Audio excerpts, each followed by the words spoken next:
श्री स्वामी समर्थ. स्वामी महाराज तुमच्या सर्व चांगल्या इच्छा पूर्ण करो ही स्वामींच्या चरणी प्रार्थना करते आणि आजच्या या नवीन व्हिडिओला सुरुवात करते. 3.5 मुहूर्तापैकी एक पूर्ण मुहूर्त आणि ज्या दिवशी केलेल्या शुभ कार्याचे फळ कधीही संपत नाही असा मंगलमय दिवस म्हणजेच अक्षय तृतीया. यंदा रविवारी हा सण येत आहे. अक्षय म्हणजे ज्याचा कधीही क्षय होत नाही, जे कधीही संपत नाही. हा दिवस अनेक कारणाने खास आहे. पौराणिक कथांनुसार याच दिवशी त्रेतायुगाची सुरुवात झाली. भगवान परशुरामांचा जन्म आणि माता गंगेचे पृथ्वीवर झालेले आगमन याच तिथीचे. एवढेच नाही तर भगवान श्रीकृष्णाने द्रौपदीला अक्षय पात्र दिले होते आणि सुदामाचे दारिद्र्य दूर करून त्याला अक्षय संपत्ती दिली होती. तो दिवसही हाच होता. अक्षय तृतीया म्हटलं की आपण सोने चांदी खरेदी करतो, कारण ते समृद्धीचे प्रतीक मानले जाते. पण या दिवसाचं खरं महत्त्व दडलंय ते दानात. उन्हाळ्याचे दिवस असल्याने या दिवशी मातीचा घडा, पाणी, छत्री, पंखे किंवा अन्नाचे दान केल्यास अक्षय पुण्य मिळते, अशी आपली संस्कृती सांगते. आपल्याकडे जे आहे त्यातील थोडा हिस्सा गरजूंना देणे हाच या सणाचा खरा आनंद आहे. यंदा ही तिथी रविवारी आली आहे. रविवार हा सूर्यदेवाचा वार, त्यामुळे आपल्या आयुष्यातील अंधार दूर होऊन प्रगतीचा सूर्य कायम तेजस्वी राहावा अशी प्रार्थना करण्याची उत्तम संधी आहे. नवीन व्यवसाय सुरू करण्यासाठी, नवीन संकल्पनांसाठी मुहूर्त बघण्याची आपल्याला गरज नसते. तर अशा पद्धतीने अक्षय तृतीयेचं आपण जे महत्त्व आहे तर ते बघितलेलं आहे. तर या अक्षय तृतीयेच्या दिवशी एक अतिशय प्रभावी असा आपल्याला हा उपाय करायचा आहे. हा उपाय जर आपण केला तर आपल्या घरात चहूबाजूने पैसा येईल, दारिद्र्य संपेल, घरामध्ये सुख, शांती, समृद्धी नांदेल, अखंड लक्ष्मी प्राप्ती होईल, नकारात्मक शक्ती ज्या आहेत त्या नष्ट होतील, घराची, पतीची, मुलांची भरभरून प्रगती होईल. तर असा हा प्रभावी उपाय कसा करायचा, कोणत्या वेळेत करायचा, याबद्दलची संपूर्ण माहिती आज या व्हिडिओमध्ये मी तुमच्यासोबत शेअर करणार आहे. त्यामुळे व्हिडिओ हा स्किप न करता शेवटपर्यंत पहा.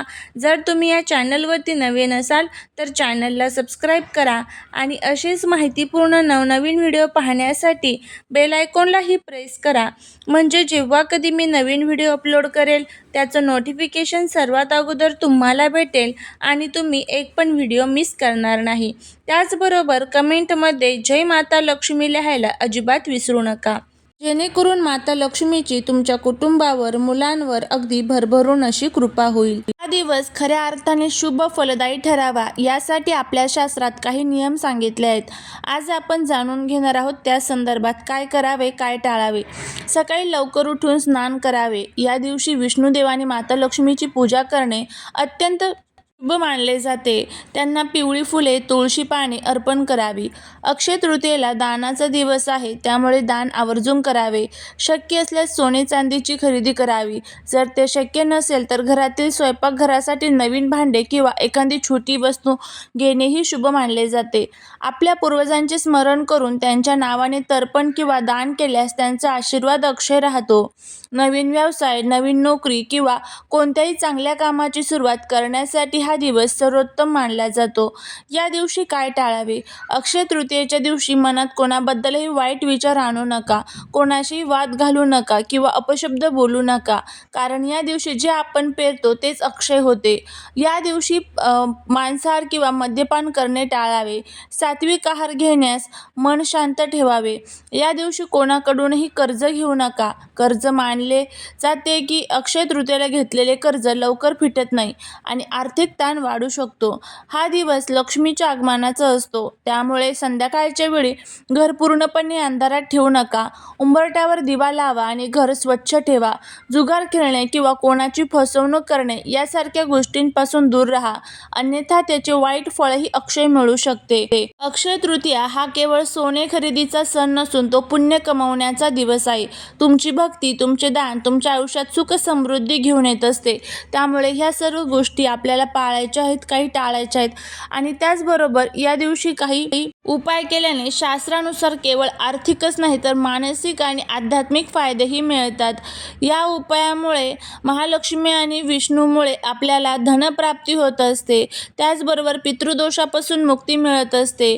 सातू किंवा धान्य दान केल्यामुळे आपल्याला सुवर्ण दान केल्याचं पुण्य मिळत असतं.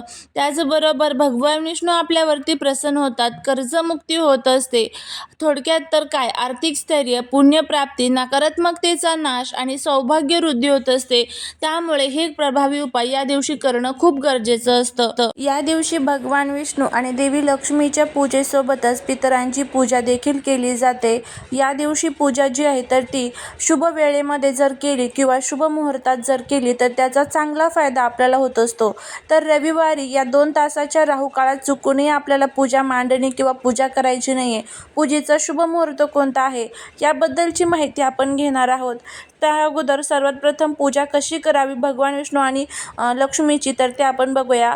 तर सर्वात प्रथम विष्णू आणि लक्ष्मीची मूर्ती किंवा फोटो घ्या. कलश भरून घ्यायचा आहे. तांब्या, पळी, पंचपात्र घ्यायचं आहे. त्यानंतर प्रथम पाटावर किंवा चौरंगावर पिवळे किंवा लाल वस्त्र अंथरावे. त्यावर लक्ष्मीनारायणाचा फोटो किंवा मूर्ती ठेवावी.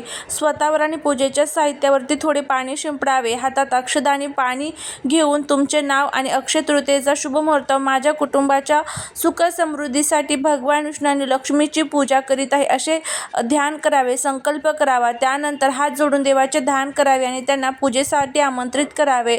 मूर्ती असल्यास दूध आणि पाण्याने अभिषेक करावा. जर फोटो असेल तर फुलाने पाणी शिंपडावे. देवाला हळद, कुंकू, अक्षगंध त्याचबरोबर कुंकू अक्षता अर्पण करावे. विष्णूंना तुळशीची पाने, लक्ष्मी मातेला गुलाबाची आणि कमळाची फुले अर्पण करावी. देवासमोर धूप लावावा आणि दिवा लावावा. त्याचबरोबर देवाला नैवेद्य दाखवावा. अक्षय तृतीयेला आंब्याचा रस किंवा पनीर नैवेद्य म्हणून दाखवण्याची प्रथा असते. शेवटी श्री विष्णूची आणि लक्ष्मीची आरती तुम्हाला करायची असते. अशाच पद्धतीने आपल्या पूर्वजांची सुद्धा आपल्याला पूजा करायची असते. पूर्वजांची पूजा करण्यासाठी कराकेळीची पूजा केली जाते. तर यासाठी एक मातीचा घडा जो असतो तर तो विकत आणायचा असतो. तो स्वच्छ धुवून त्यामध्ये तुम्हाला पाणी भरायचं आहे. एका पाटावरती तुम्हाला एक वस्त्र टाकायचं.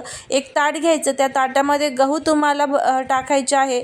त्यानंतर आपण जो घडा भरून घेतलेला आहे तर तो त्यावरती तुम्हाला ठेवायचा आहे. त्याच्या तोंडावरती तुम्हाला आंब्याची पानं आणि त्याचबरोबर जे मोसमी फळ आहे आंबा किंवा खरबूज तर ते ठेवायचं आहे. आणि तुमच्या पूर्वजांचं स्मरण, हळद, कुंकू, अक्षता लावून तुम्हाला स्मरण करायचं आहे, पूजा करायची आहे. अशा पद्धतीने तुम्हाला पूजा जी आहे तर ती या दिवशी आपल्या पूर्वजांची करायची आहे. आता पूजेचा शुभ मुहूर्त कोणता आहे तर ते आपण बघूया. अक्षय तृतीयेचा जो प्रारंभ आहे तर तो 19 एप्रिलला सकाळी 10:49 होत आहे. तृतीया तिथीची समाप्ती ही 20 एप्रिलला सकाळी 7:27 होईल. तर पूजेचा सर्वोत्तम मुहूर्त हा सकाळी 10:49 ते दुपारी 12:21 असेल. या 1.5 तासाच्या काळात पूजा करणे अत्यंत शुभ मानले जात आहे. त्याचबरोबर जर सोने खरेदी करायचे असेल तर 10:49 ते 20 एप्रिलच्या पहाटे 5:50 कधीही सोने खरेदी करू शकता. रविवारी राहुकाळ साधारणपणे सायंकाळी असणार आहे आणि हा जो राहुकाळ असणार आहे तर तो दुपारी 4:30 वाजल्यापासून ते 6च्या दरम्यान असणार आहे. त्यामुळे आपल्याला या राहुकाळामध्ये चुकूनही पूजा करायची नाही आहे. जर आपण राहुकाळामध्ये पूजा केली तर त्याचं कोणतंही फळ जे आहे तर ते आपल्याला मिळत नाही. त्यामुळे शुभ मुहूर्तामध्येच आपल्याला पूजा करायची आहे.